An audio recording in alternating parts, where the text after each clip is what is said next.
अब भगवान Ram दिलवाएंगे income tax में छूट। जहां एक तरफ अयोध्या का राम मंदिर देश की सरकार का एक पैसा लगे बिना ही बन रहा है, तो वहीं दूसरी तरफ मंदिर को किया गया डोनेशन भी क्या 100% टैक्स फ्री है? ये सवाल भी इस वक्त चर्चा का मुद्दा बना हुआ है। आखिर क्या है ये सेक्शन 80G? क्या सेक्शन 80G के तहत राम मंदिर के डोनेशन पर टैक्स बेनिफिट्स मिलते हैं? इससे आपको क्या फायदा हो सकता है और सबसे ज्यादा डोनेशन किसने किया?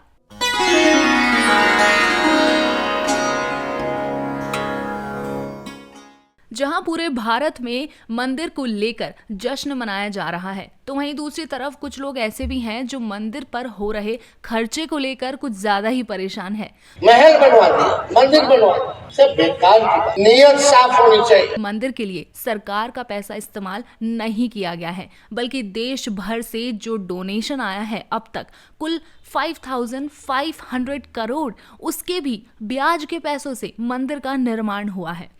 अब मुद्दा ये है कि 5,500 करोड़ का जो डोनेशन आया है, इस पर लोगों को कोई टैक्स बेनिफिट मिला है? इनकम टैक्स एक्ट 1961 के सेक्शन 80G के तहत इनकम टैक्स डिपार्टमेंट ये साफ साफ कहता है कि अयोध्या के राम मंदिर के निर्माण या उसके रेनोवेशन के लिए किए गए दान की 50% रकम पर टैक्स छूट मिलती है। इनकम टैक्स में 80G एक सेक्शन है जो चैरिटेबल डोनेशंस या फिर सोशल सर्विस ऑर्गेनाइजेशंस को सपोर्ट करने पर टैक्स बेनिफिट्स प्रोवाइड करता है। जब भी आप किसी एलिजिबल चैरिटेबल ऑर्गेनाइजेशन को डोनेशन करते हैं, तो आप उस डोनेशन का एक हिस्सा अपने टैक्सेबल इनकम से डिडक्ट कर सकते हैं। अब ये डिडक्शन क्लेम कौन कौन कर सकता है? इंडिविजुअल यानी कि आप और मैं, companies, firms, non resident Indian NRI इसका फ़ायदा उठा सकते हैं।